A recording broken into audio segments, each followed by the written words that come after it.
Bakit daw Duterte lawyers, etong mga tumatayungang abogado na itong si Sara Diskaya at ang kanyang mga kumpanya? Mga Duterte lawyers. Ano sinasabi na itong mga DDS na kuno ay kinokonekta na naman itong issue na ito kay Digong? Konektado eh. 2016 nagsimula. Marami pa, syempre. Maraming mga impormasyon na kumukonekta talaga kay Digong. At sinabi rin dati ni Digong kung ano yung mga anomalya nga sa DPWH. At ang sinasabi ni Sara Duterte, dapat daw itong nasa Malacanang ngayon, ang rumisolba nito kaagad-agad. Ay sana noon pa ay niresolba ni Digong. Dahil sa tingin ko, alam niya yan mulat sa poll pa lang.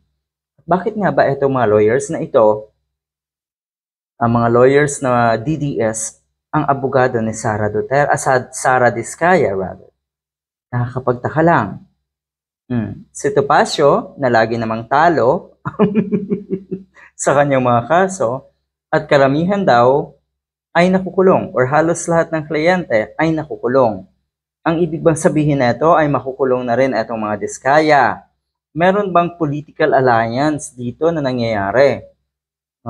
Kasi kung matatandaan niyo po, tumakbo bilang mayor, kalaban nga ni Vico Soto, etong si Diskaya.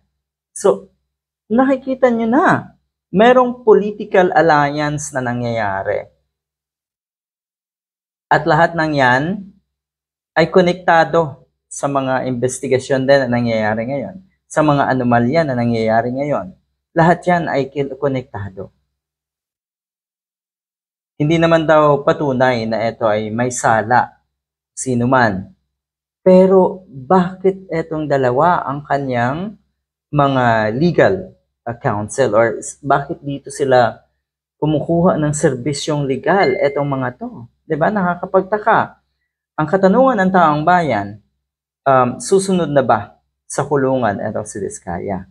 Dahil sigurado tayo, wala namang kakayahang maipagtanggol netong mga lawyers na ito ang isang Diskaya. At bukod diyan, syempre, mabigat ang akusasyon. Napakabigat.